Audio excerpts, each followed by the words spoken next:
Nonostante il quadro emerso sia davvero inquietante, è ancora operativa e lo resterà per un po' la piattaforma web con le immagini tratte da videocamere private installate in abitazioni, centri medici e studi di estetista in Italia e all'estero, video rubati, comprese scene intime, nudi, sesso, un vaso di Pandora scoperchiato da un'azienda trevigiana, la Yarix. Il provvedimento di oscuramento, questo è il nodo, può avvenire solo dopo gli accertamenti della Procura distrettuale di Venezia, operazione che richiede tempo e che potrebbe essere appesantita dai nuovi indizi emersi, senza contare che molte delle vittime sono di fatto inconsapevoli e non hanno denunciato. Indaga la Polizia Postale del Veneto. Intanto per Valentino Pavan, ideatore proprio a Treviso del Data Protection Forum, evento nazionale sulla sicurezza informatica, si tratta della classica punta dell'iceberg. In Veneto violazioni della privacy e attacchi hacker sono all'ordine del giorno, nel mirino le aziende. Il classico attacco è tramite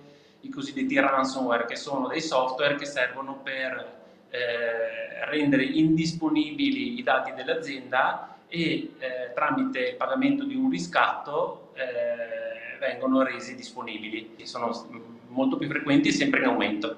E così il pericolo si insinua tra semplici email, falle del sistema informatico, disattenzioni, mancanza di aggiornamenti. Il Veneto poi è particolarmente esposto.